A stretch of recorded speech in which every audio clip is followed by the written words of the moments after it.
Hello everyone. Recently, a couple of my friends have been asking me how I go about drawing Lucario. After all, it's probably the character I end up drawing the most, so they end up in, like, every other drawing I do. Seeing as some of those friends want to start drawing themselves, but don't really know where to start, I figured I'd go ahead and make a quick little tutorial video, going over my usual process and giving those friends some general direction to hopefully help them out. Now, I want to preface this video by saying that I am by no means the Lucario authority. There are many different ways to draw Lucario, some of which you may find more appealing than my current style. That's totally okay. I'm not trying to make the definitive Lucario tutorial. Rather, I just want to show off my process and hopefully help you, the viewer, get started on drawing the little goober. Having more Lucario in the world is a good thing. So, without further ado, here's how I go about drawing Lucario.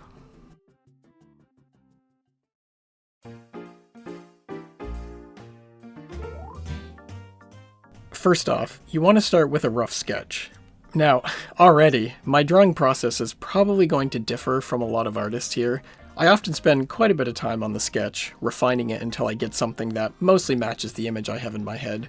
Other artists may keep the sketch super simple and worry about more fine detail in the line art stage, but I like getting a lot of these fine details down in the sketch. Ultimately, the sketch of a drawing should give you, the artist, enough detail to go off of, so add as much detail as you need to get the idea down. When drawing Lucario's torso, I try and keep it relatively skinny to match the quote-unquote canon style, having his upper chest section taper off towards the hip. Since Lucario has those weird shoulder pad things, you want to draw his shoulders protruding from the torso.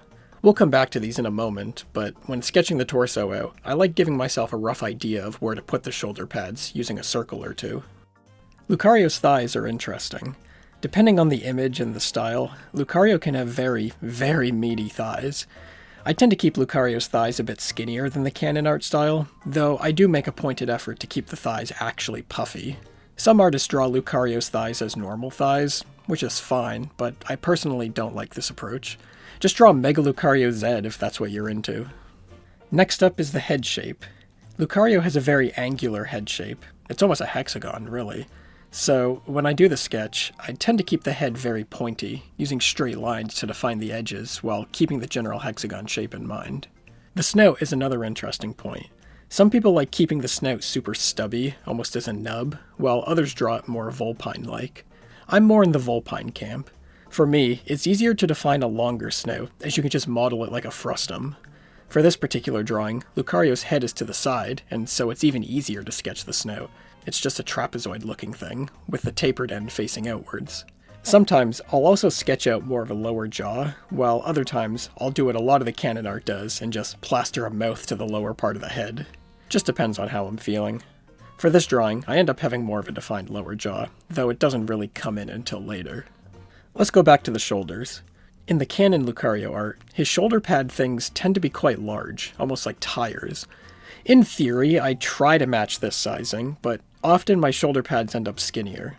As well, Lucario doesn't really have shoulders in the canon art, but I find it looks better if you give him shoulders, so I do. For arms, I typically sketch them as a bunch of ovals. Lucario paws can also be pretty adequately modeled using a single half oval. This is a point in the sketch where it really helps to envision the arm segments in three-dimensional space, visualizing how the biceps, forearms, and paw would align themselves. I'm not the greatest at this, as you can see in the time-lapse. I end up drawing and redrawing the arms a couple times before I settle. With the general arm shape down, I try and refine them a bit, adding some bulging sections for the muscles, adding fingers to the paw, that sort of thing. Currently, I do Lucario with 3 fingers, placing one as a thumb. I like making these fingers chunky and angular, kind of like the head shape. Lots of straight lines and sharp points. Usually, I'll just do one joint in the finger, making them 2-segmented. That's good enough for bent fingers and all that. Don't forget the paw spike. You can sketch one real easily by drawing a circle on the surface of the paw, then plopping a triangle on top of it. Here's probably a good point to mention the flipping of the canvas. It's pretty easy for a drawing to end up slightly lopsided or poorly proportioned. Flipping the canvas over is a good way to reset your eyes, if you will, and pick up on any weirdly shaped or sized things you may not have noticed. It's not a perfect solution, but it helps. And so when I'm sketching and drawing line art, I'll flip the canvas regularly.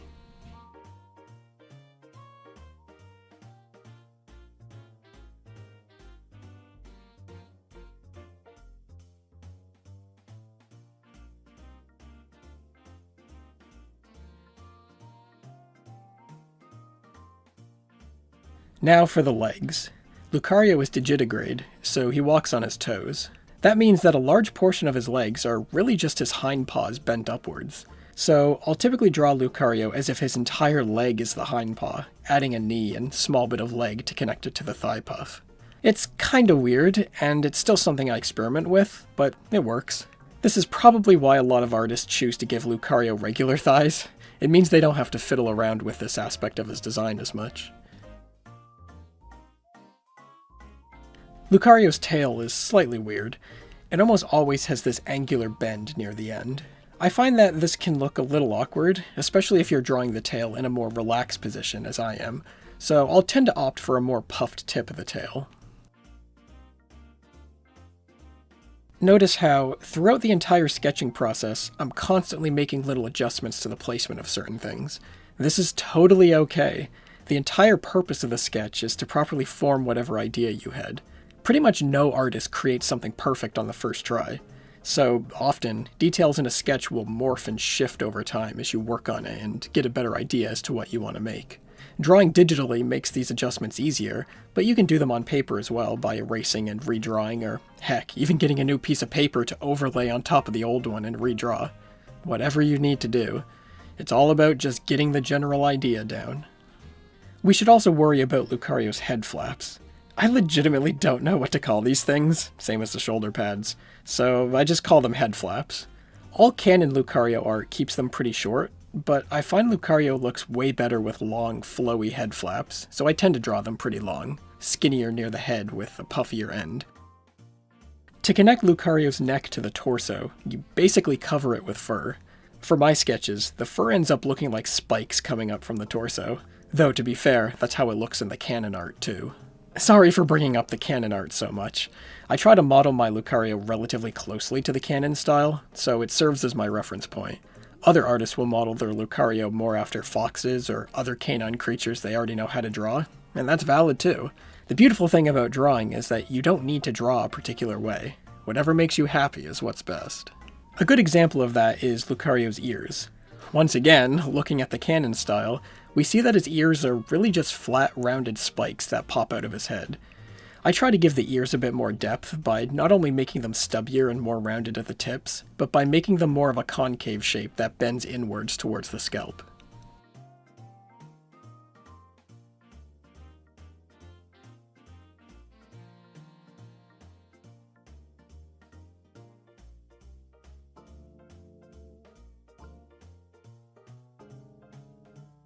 After that, we can sketch the face. This involves placing the eyes and defining the jaw. I tried to experiment with the eye shape on this drawing a bit, but I ultimately fell back on what I usually do, this sort of cut almond shape. Lucario always has this determined slant to his eyes, which translates nicely to a sort of slyness when he's smiling, so I just roll with it. The Lucario's head isn't fully turned to the side here, so I fiddled with how exactly to draw the other eyebrow area of the face, as it would be just slightly visible at this angle. In the sketch, I settle for having just a sliver of eye peek out from around the corner. Now, a dumb thing I do with my Lucario is give them whiskers. There's no reason for this other than I think it's funny. Feel free to pick up my habit. Or don't. I don't care.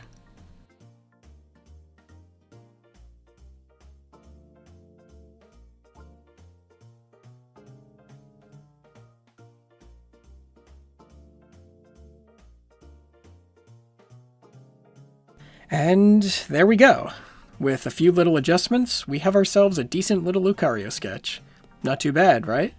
With that, we can move on to the next step, creating the skeleton.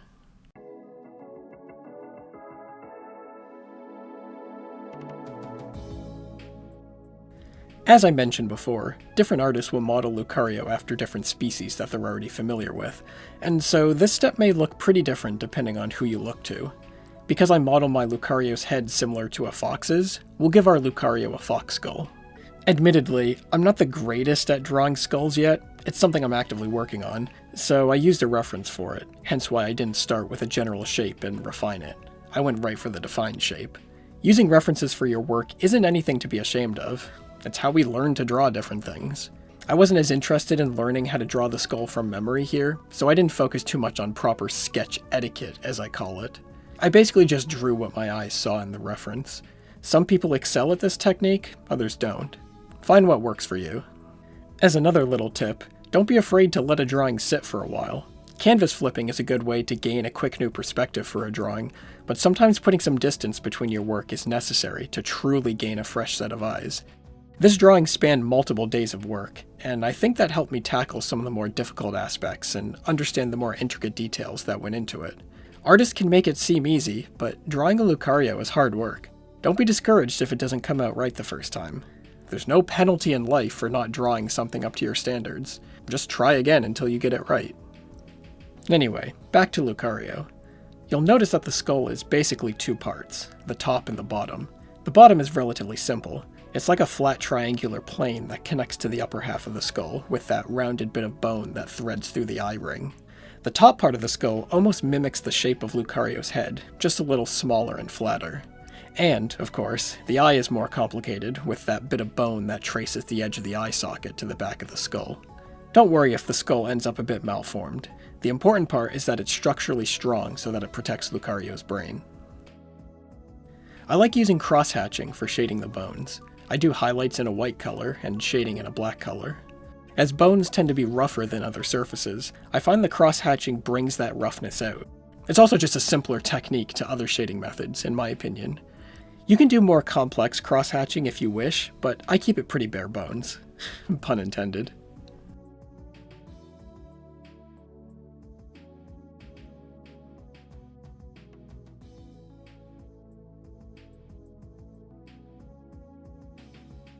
Next is the spinal cord. Start with a simple tube and draw the segments on top of it. I should have used two separate layers for this, but I wasn't thinking ahead, and I drew them on the same layer. Oh well, it just meant I needed to spend some time erasing, that's all.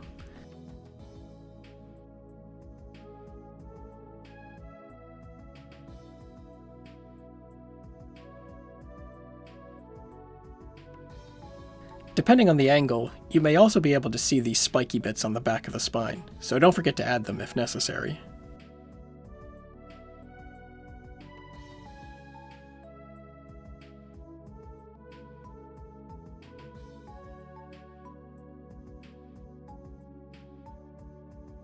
The most complicated set of bones, in my opinion, are the bones of the rib cage. There are several that you'll want to make sure to include so that the Lucario is able to hold themselves upright. Without a solid skeleton, your Lucario may end up as a puddle of fur and anatomical spikes, and we definitely don't want that. The sternum is the bone that sits in the front of the rib cage. It's where all the ribs start from before they wrap around to the spine, so I find it helpful to draw first. It's this weird club shape. After that, there's the clavicle and the scapulas. The clavicle, also known as the collarbone, is the bone that stretches across the top of the torso just below the neck. It's got this funny S shape, almost like the curve of a fancy bow and arrow. I sketched them pretty roughly at first, but I end up going back and cleaning them up later.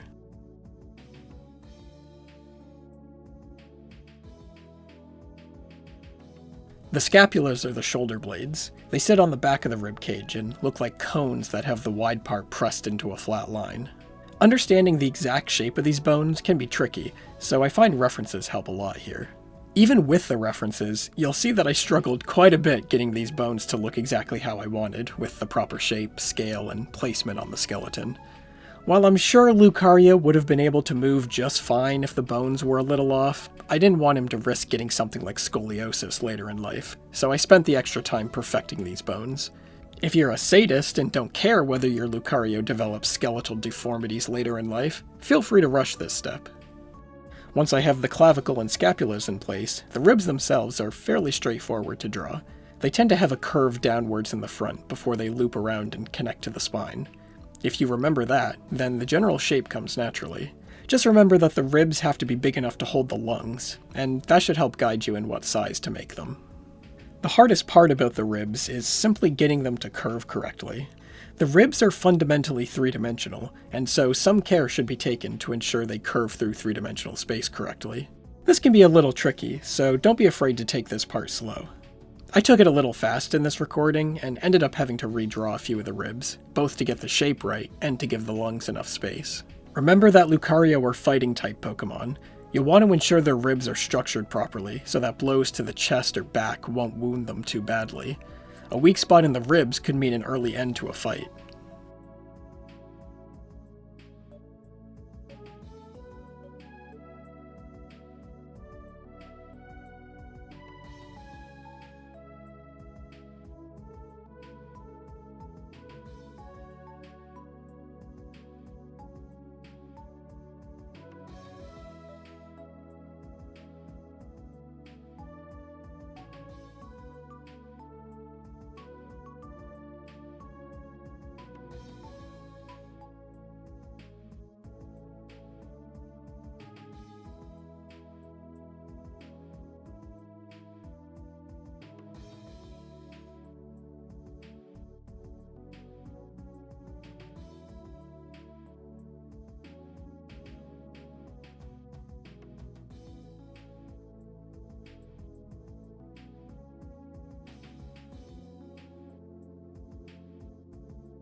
Adding the humerus bones, or the upper arm bones, isn't too bad when you have the scapulas in place. They connect to the flat node part of the scapula and look like any old bone you'd see in a cartoon. The forearm bones are called the radial and ulnar bones. There are indeed 2 of them, which I find quite interesting. Lucario anatomy is so cool, don't you think? These bones connect to the humerus like so.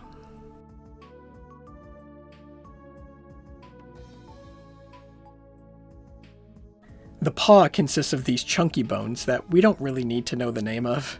I'll admit, this part isn't all that important.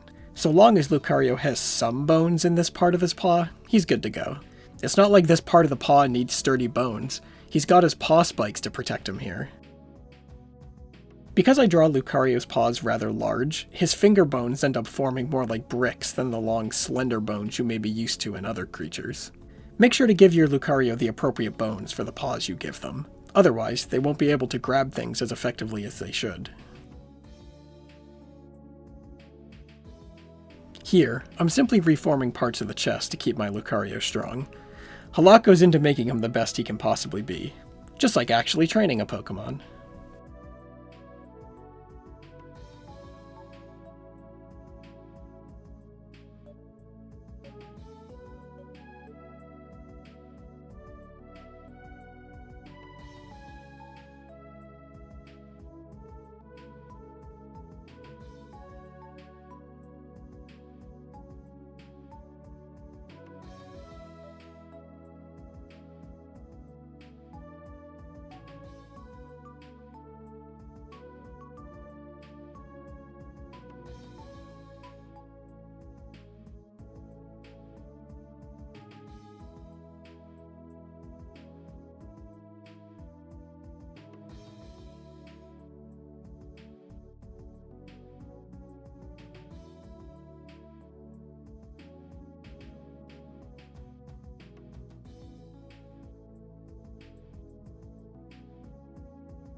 The hip bone, or coxal bone, is like a set of wreaths that loop around the leg bones. If you're drawing a female Lucario, ensure this bone is a little wider than the one I drew here.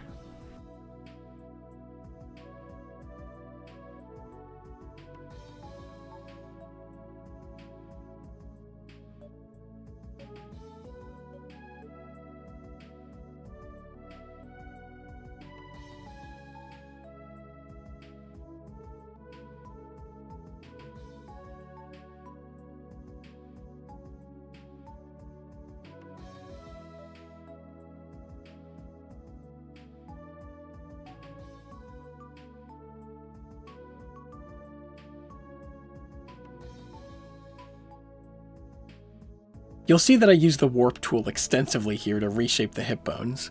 I got tired of redrawing things at this point. While this isn't really a tool that exists when drawing physically, if you're drawing digitally like I am, this tool can save you a lot of time in redrawing. Don't be afraid to use the tools at your disposal.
Yeah, I'm redrawing the scapula again. If you ever feel bad about your inability to draw these things correctly the first time, don't. Redrawing is a universal part of drawing. Everyone does it. You'll get it right so long as you keep trying.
Finally, the leg bones. The femur is the large bone that connects to the hip. Its lower end is like popcorn, while the top end looks like you could plug it into a headphone jack.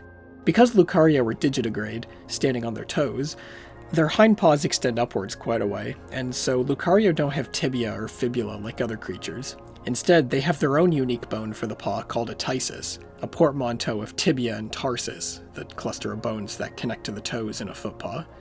Lucario don't have tarsus either, by the way. Lucario's hindpaws do, however, have the usual metatarsal and phalange bones you'd see in any other footpaw. My Lucario have 3 toes, so they have 3 of these bones.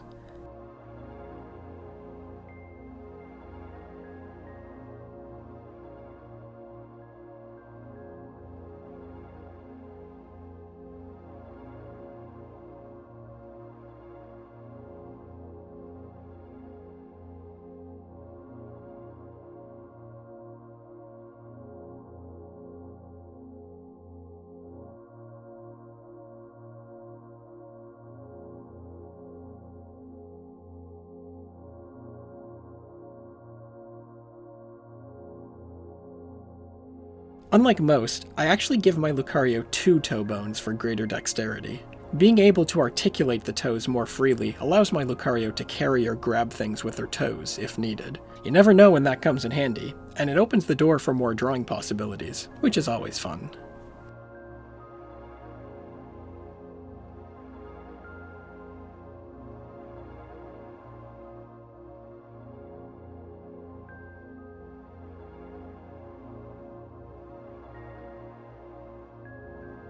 Note how the toe bones fit together.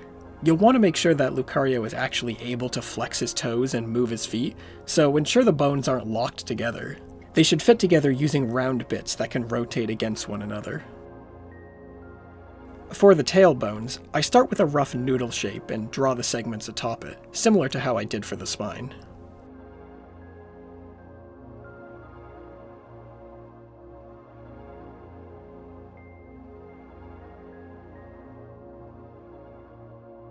Once all the bones are in place, we can go ahead and erase the bits that can't be seen, i.e. the bits of bones that are behind other bones.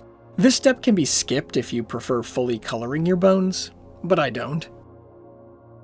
Once that's done, I add the same cross-hatching patterns I did on the skull for greater texture. You don't actually have to be too careful with the cross-hatching to get a good effect here. Really, I think it looks a bit better when it's rougher. Real bones aren't perfectly smooth, are they?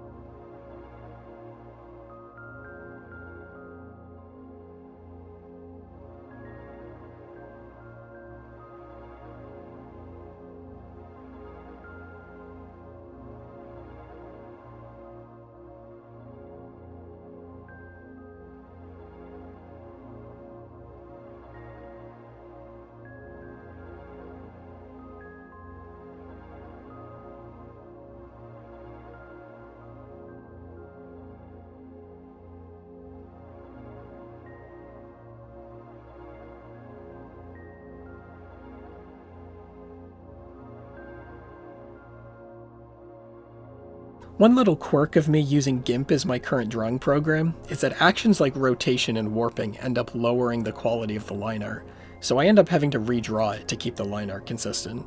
You can see me doing that here with the coxal bone.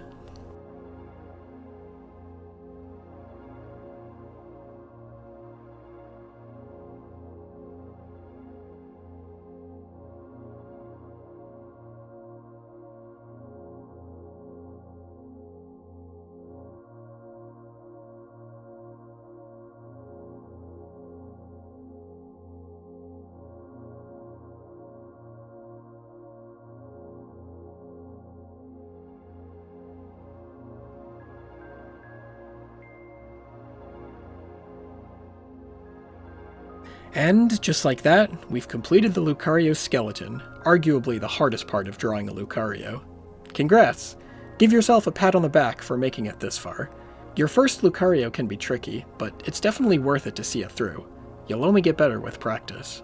Okay, on to the muscular section. Ah, shit. I forgot to mention why the skeleton is often the hardest part of drawing a Lucario. If you're not careful, the skeleton can collapse like a Jenga game. Without any of the muscles in place yet, the only thing holding the bones together are the knobbly bits that we fit together. Guess I didn't draw them tight enough, huh? Oh well, no big deal. At this point, the Lucario isn't awake yet, so it's not like it felt itself falling apart. We just need to stick it all together again. On paper, this step can be tricky without having an image of the skeleton before it fell apart to reference. On digital, we can simply overlay a ghost of the skeleton like this, making the reassembly process easier.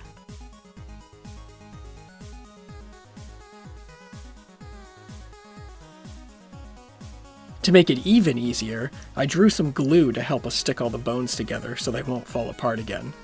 Don't worry, it's a malleable kind of glue, the type used to repair silicone. It won't impact the amount the bones can articulate.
With the skeleton back in order, we can move on to the Lucario's organs.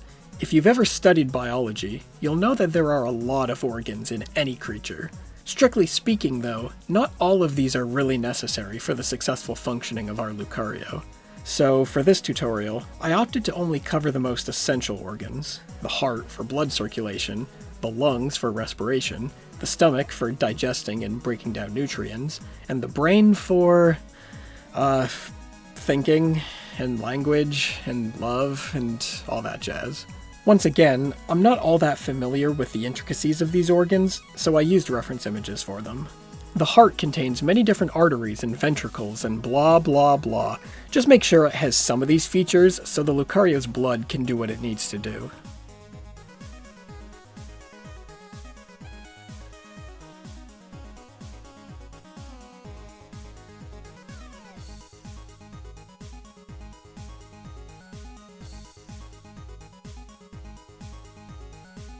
For the lungs, I got in a little practice trying to form the shapes three-dimensionally, which is an important skill for drawing without reference images.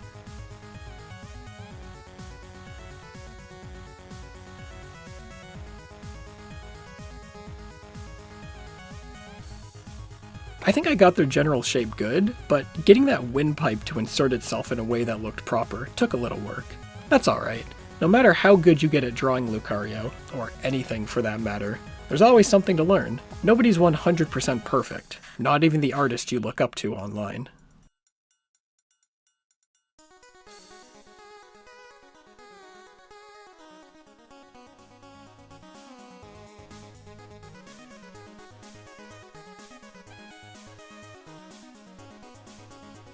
Lungs aren't just air sacs, remember. They have tube things inside them so that the oxygen Lucario breathes in can oxygenate his blood. I drew these tubes quite pronounced in this image, but so long as they're present, that's what's important.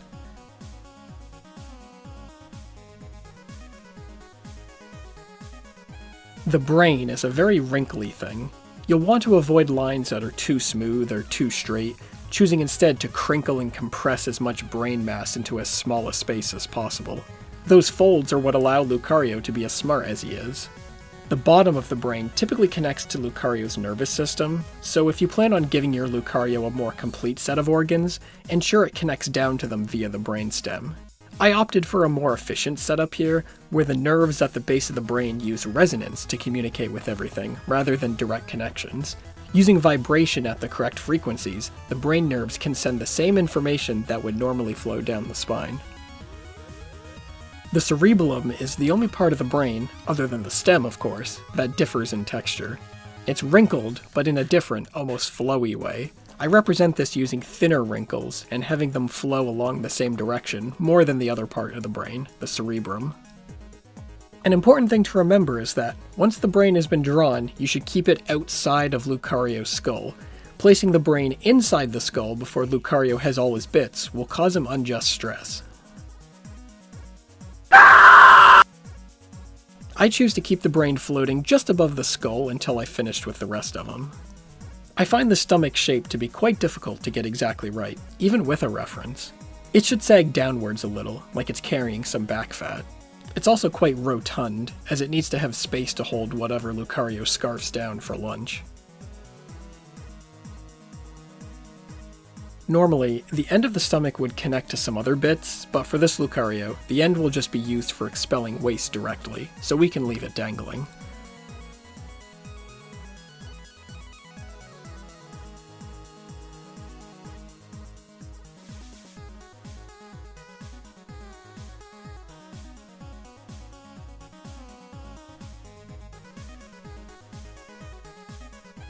The stomach should be slipped just below the lungs, while the heart goes between them.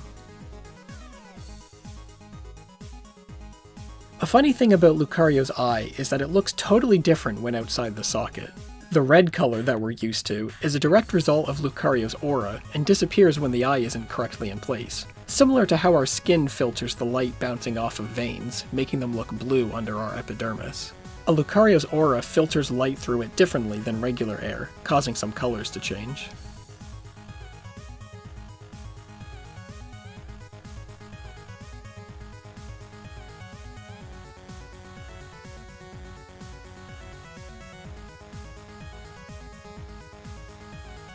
When coloring things like the lung and eye veins, I use different shades to give the veins depth. Darker veins will look like they're behind the brighter ones.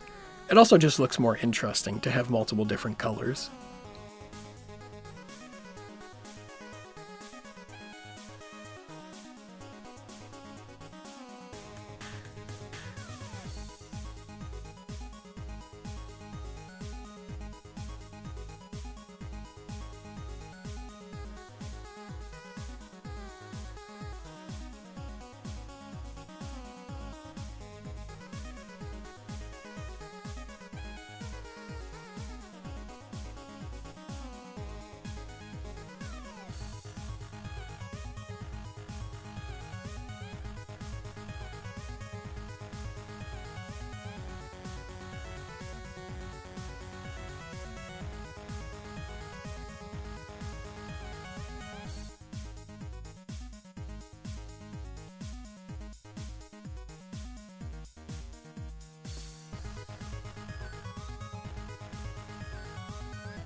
Some of the organ line art came out quite rough, so I decided to do a second pass to clean it up. This was particularly necessary for the stomach, which took quite a bit of erasing to get looking right initially, and thus it left behind a lot of stray marks and pixels. One nice thing about coloring organs is that, because they're in the Lucario's body, you don't need to worry about getting them exactly right. So long as everything is generally fleshy colored, you're good to go. They won't be seen in the final product anyway. Notwithstanding that, it's important to make sure that the organs inside Lucario are still placed correctly. For instance, the heart should go between the lungs, the stomach should be under the lungs, and so on. In doing this, you'll likely have to erase a lot of your work to ensure the layering is correct.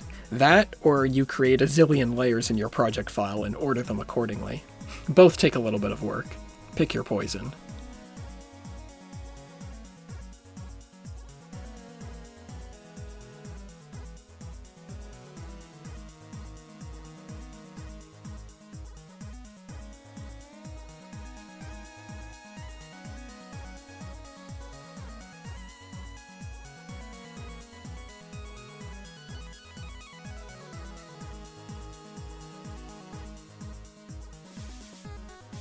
For a few organs, I decided to replace the line art with color. I have a bad habit of drawing too many things as line art details, only to decide later I actually wanted them to be colored details. This is yet another part of the drawing process that's iterative for me. Hey, I promised you Lucario drawing tips in this video, not general art advice. I hope you'll forgive some of my deficiencies.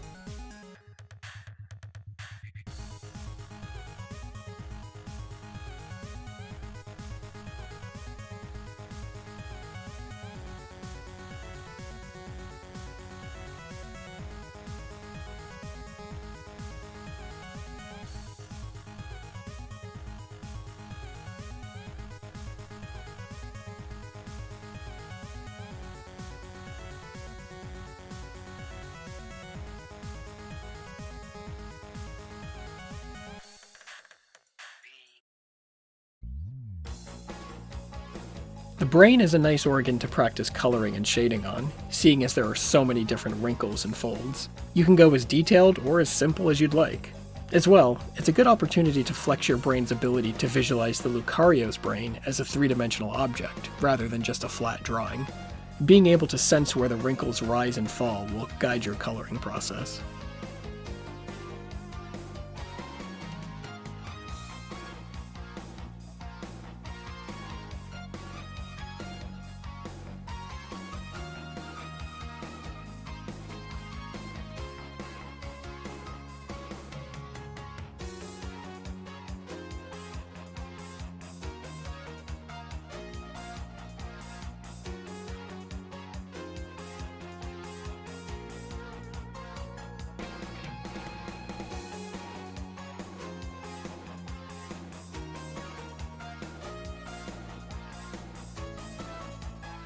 Lastly, we want to make sure the organs are actually inside the Lucario skeleton, not plastered to the outside. Someone with better foresight than me would have layered everything properly, so this step would be as easy as dragging the layers into the correct order. For me, though, I don't think that far ahead. I just erased all the bits that had bones or other organs obscuring them. As you can imagine, it was another laborious step. Patience is a must for drawing.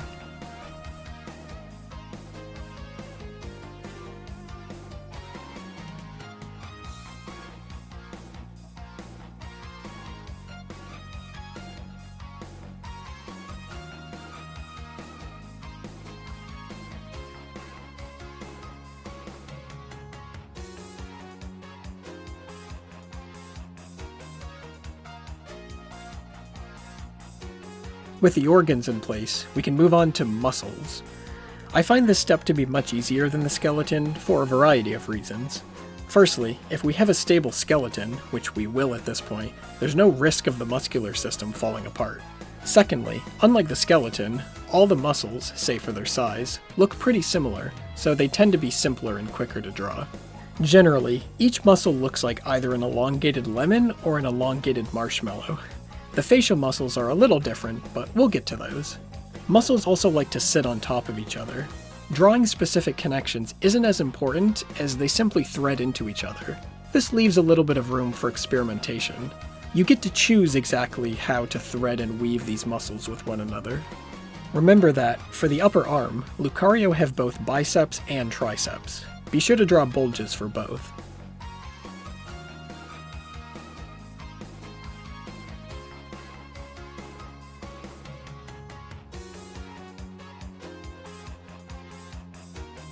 The muscles in his paws end up resembling fleshy tubes that wrap around the finger bones. Note that Lucario's anatomical spikes do not have muscles inside them, only nerves. Those would have been drawn during the organ section, but we opted to keep it simple for this tutorial. This just means this particular Lucario won't have feeling in those spikes. If he takes care not to bang them unnecessarily, this won't pose an issue. Lucario's muscles will serve as stand-ins for nerves in all the other parts of his body.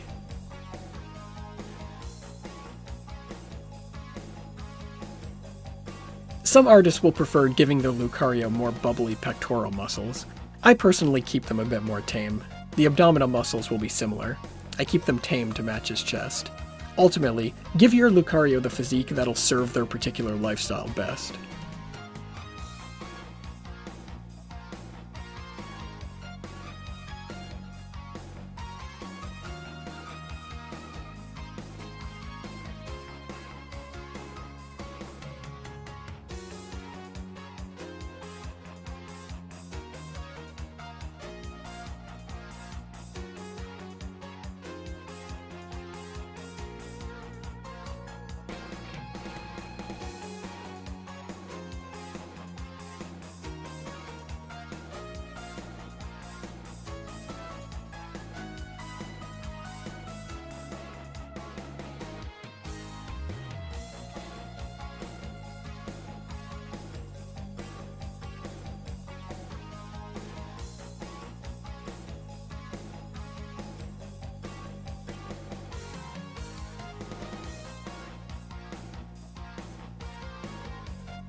The abdominal muscles can't just be floating atop the skeleton though, so be sure to give Lucario some flesh around the rest of his body for the abdominals to attach to.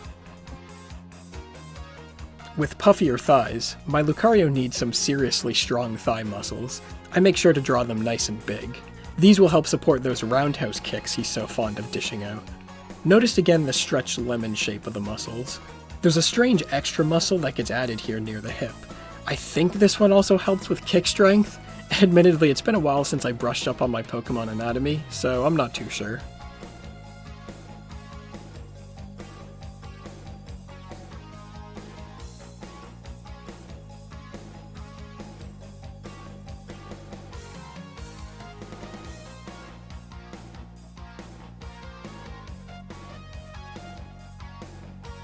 Ensure that, as you're drawing the muscles, you consider the bones beneath. The knee is one such spot where this is important. The muscles here should form around the knee bone, rather than smothering it entirely. This is why I use both the sketch layer and the skeleton layer while drawing the muscles.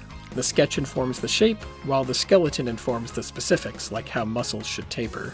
The muscle tapering is especially important in the hindpaws, where muscles are very closely knit. They need to hug the bones closely so the foot can articulate.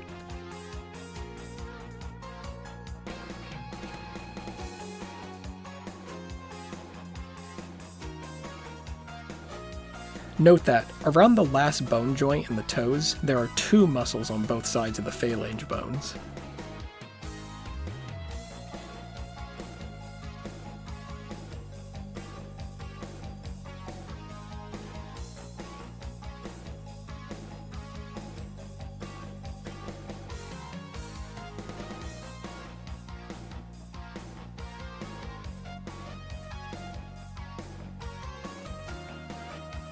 To help with their aura sight, Lucario have these beaded muscles in their head flaps. This helps them sense more around them, much like the whiskers on cats or the reflexes we humans have in our eyes that allow us to blink before a little bit of dirt gets in them. For the face muscles, many of them are ribbon-like, wrapping around important orifices like the eye socket or the jaws. These muscles are especially elastic to help with articulation. Imagine if we had muscles around our jaws that were too tense. We wouldn't be able to speak.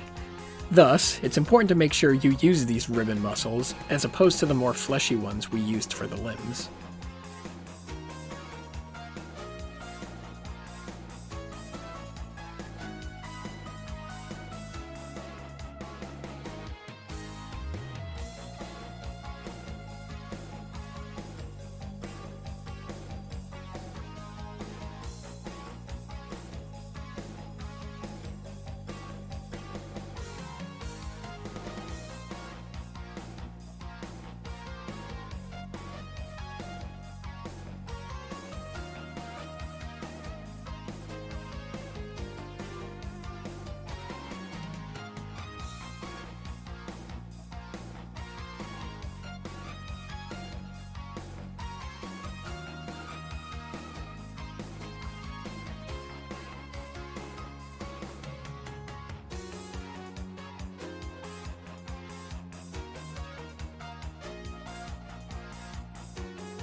Interestingly, the muscles down a Lucario's tail are braided.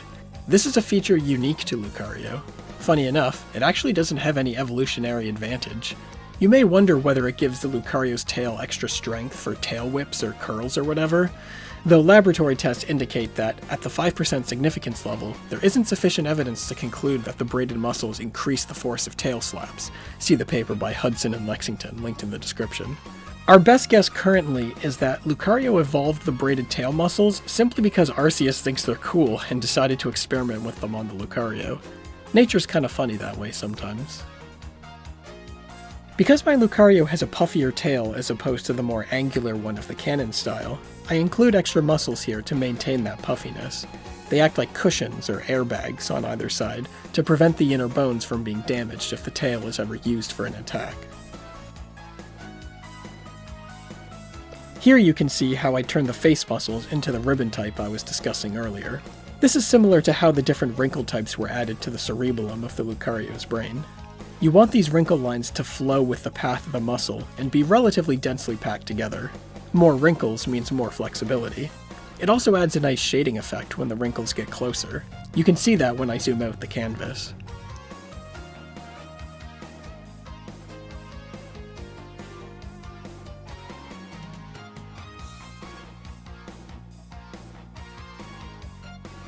For the muscles that aren't of a ribbon type, the wrinkle lines should generally flow with the three-dimensional form of the object. What I mean is that the lines should generally curve as though they're straight down on the three-dimensional surface, but because of perspective, they curve in a particular direction. Think of your typical wireframe for a sphere. All these latitude lines are straight down the sphere, but because of the angle we look at them from, they appear curved. Same story with our muscles.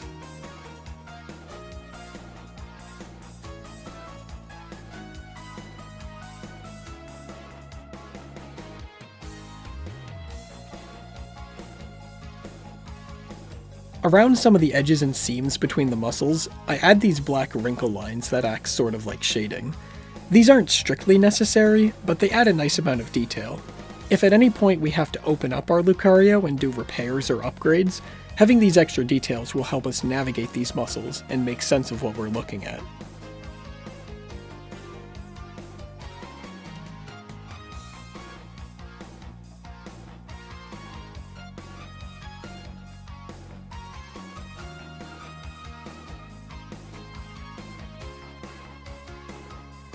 Note that the amount of wrinkle lines you add to a muscle will contribute to the apparent density of said muscle. Areas like the pectorals should be firmer than areas like the head flaps, so use an appropriate number of wrinkles for each. This part is cumbersome, I'll admit. It's not difficult work, but it takes a while. There's no rush when making a Lucario, so take these sections at a pace that feels comfortable to you. I personally like breaking these sorts of tasks up into hour-long sessions, but do what works best for you. The important part is getting it done, so as long as progress is being made, you're good.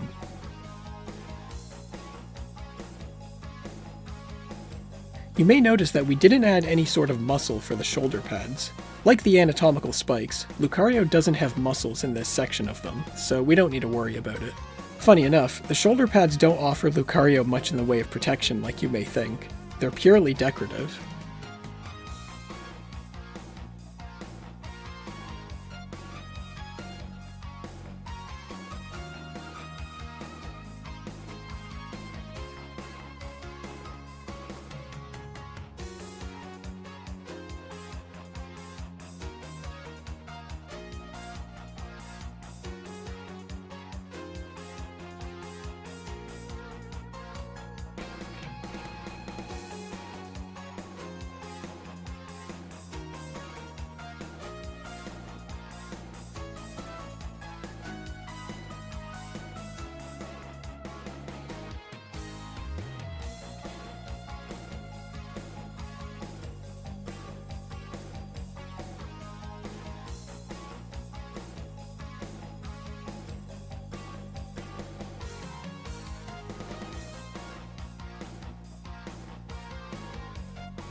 The neck muscles are ribbon-like too, like the face muscles, so add wrinkle lines like we did before.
As a personal preference, I prefer doing some coloring work on the muscle stage that mimics how anatomical diagrams look. This involves adding some beige/yellow/tan kind of shades in the spaces between muscles. As this coloring doesn't interfere with the proper functioning of the muscles themselves, it's totally harmless to do this and, as with the black wrinkle lines, helps make sense of the whole mess, which could make future work on the Lucario easier if we ever need to strip away the fur layer. I use a cumulative brush for this so that we can add highlights where needed without changing the color. For future works, I'll likely use a different brush from the one I chose here, but in general, an additive brush, a soft glow brush, an overlay brush, any of these will work. Use what feels most comfortable.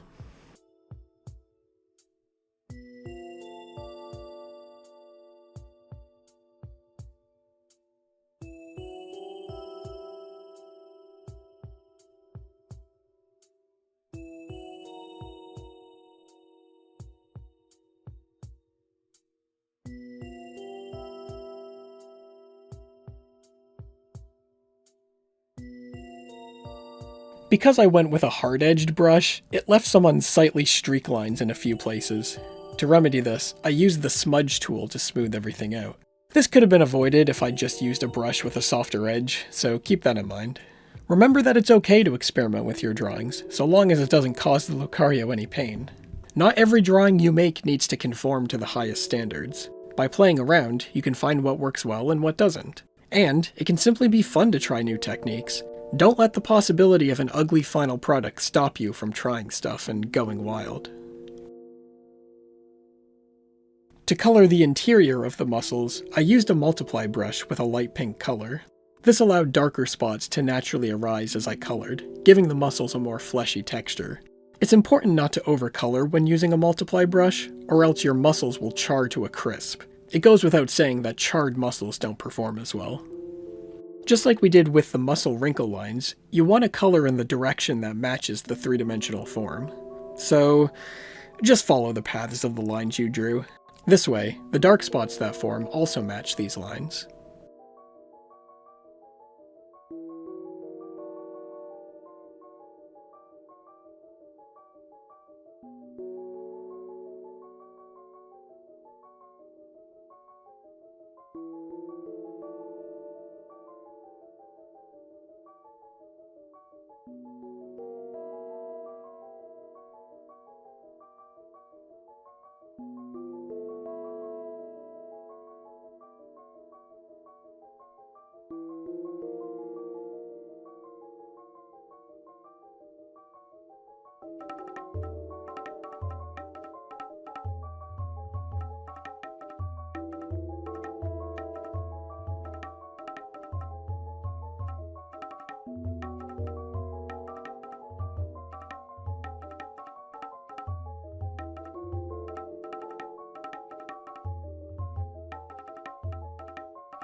Another nice thing about using a multiply brush is that it allows for form shadows to be done super easily. If there are parts of the muscles you want darker, just go over the same spot a few extra times with the brush. This is good for areas like the braided tail muscles, where the creases between muscles would naturally appear darker due to ambient occlusion.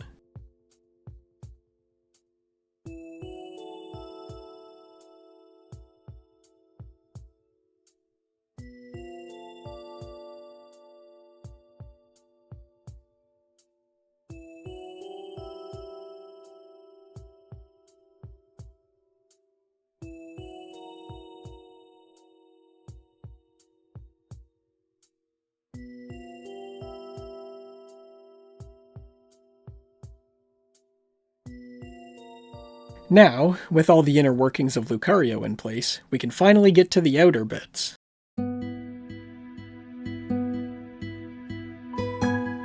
This requires having some line art to work with. Some prefer directly using the sketch, which is fine, but I prefer having a cleaner set of lines.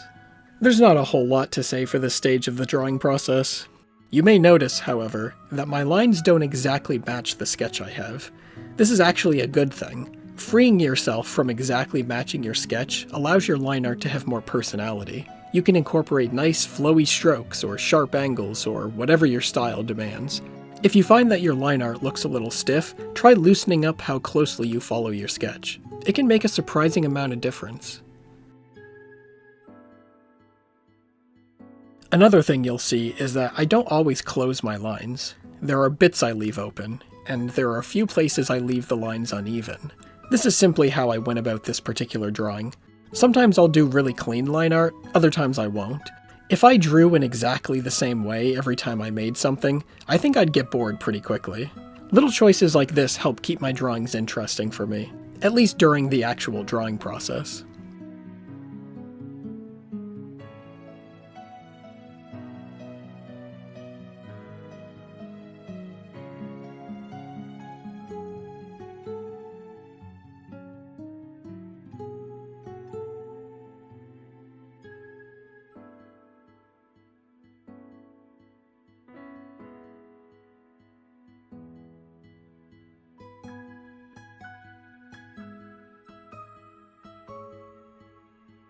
As much fun as it is to make our Lucario fluffy, we must first give Lucario skin. Otherwise, what would the fur latch onto? His muscles? Ouch. This means that, for our line art, we should save any fluffy details until later. Details like the shoulder pads and anatomical spikes should also be left out, as these details don't require skin.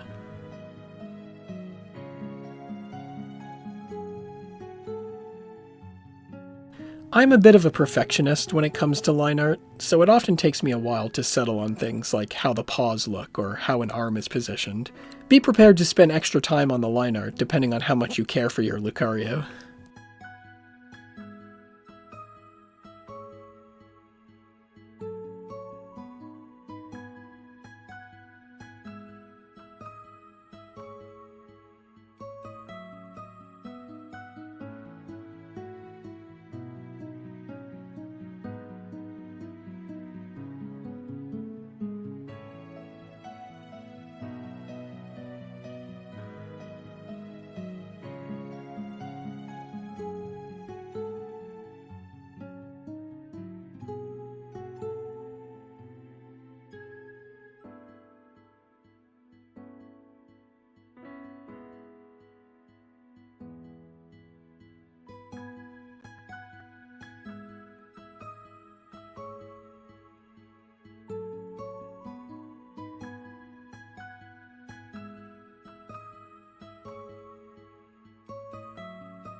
How light or how dark you make your Lucario skin is totally up to you. My Lucario typically spend a lot of time outside, so their skin tends to be darker from all the sun they get. This means I use a lot of deeper oranges and browns, as opposed to peach and tan or whatever. Little known fact, the different colors of Lucario's fur actually have different colors of skin beneath them to support the different fur types. The Lucario's ashen fur grows much shorter, almost like felt, whereas the blue fur grows up to 3 times as long.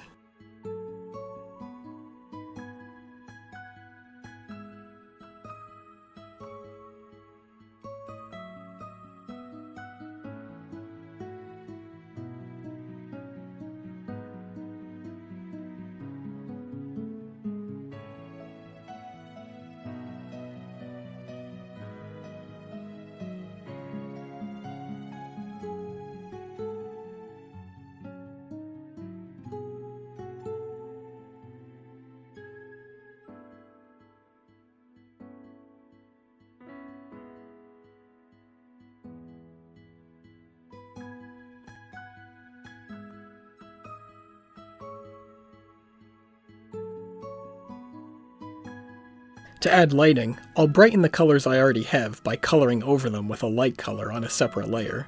Often a soft light layer works well for this, but you can use whatever matches the vibe you're going for. Knowing where to lighten the skin and where not to can be done in a variety of ways. I like to imagine an arrow atop Lucario's skin that points directly perpendicular from the body. This is called a normal vector. If the normal vector points in the direction of the light source, go ahead and lighten the skin. If the normal vector points away from the light source, don't lighten it. The intensity of the light source will determine how closely the normal vector needs to point towards the light source for it to count as pointing towards it. For curved surfaces like the ears, this way of thinking helps a lot. The parts of curved surfaces you lighten don't always match with your intuition, so it's nice to have a more rigorous way to approach this. This method of lighting is actually how things like ray tracing determine how to light models in three-dimensional environments. We're not actually ray tracing by doing this though, so don't get too excited. Let me know in the comments if you'd like to have a ray tracing tutorial sometime in the future. I actually studied ray tracing, and more specifically ray marching, in one of my university courses, so I'd be happy to go over the basics of it for you all. Ultimately, however, how exactly you go about lighting in your drawing is up to you. Not everything has to be photorealistic. If something looks better but isn't technically correct, don't worry about it. It's your canvas. Your creative vision overrules the laws of physics here. Once we have the Lucario skin added, we can finally go ahead and give him fur. It's been a long time coming, but we're almost there.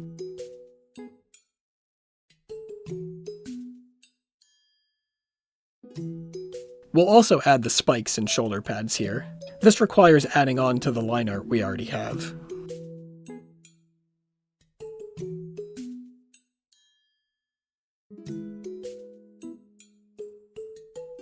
The nice thing here is that, since the skin already has color, coloring the fur is as easy as swapping out the colors for more Lucario-looking ones. A quick tip for drawing tufts of fur. Try to vary the shape of the fur and the directions the tips point. You don't want your fur looking like a saw blade with all equally shaped fur tufts. Add some wiggles in varied sizes. It makes it look more natural.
Reflections are an interesting thing.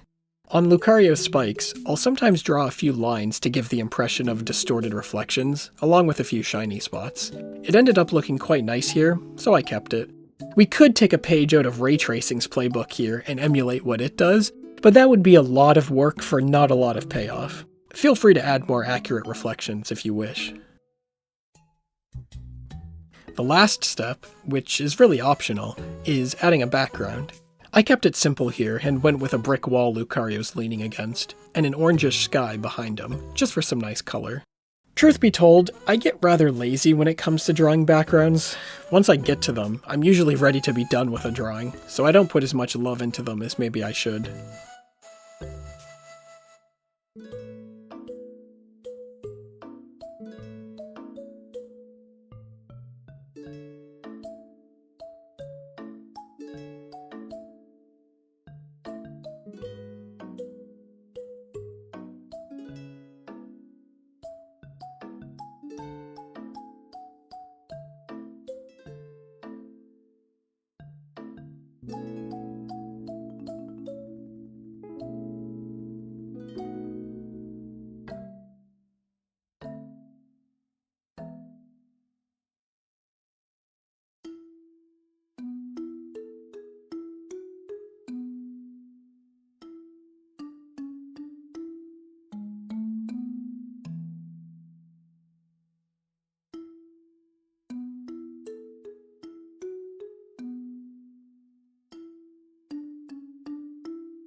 And there we go.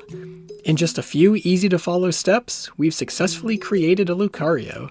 Don't worry if your first one took a while or isn't as pristine as you wanted it to be. With a little bit of practice and a little bit of time, all these steps will become second nature. I hope you found this video helpful, and I'll see you in the next one. Take care.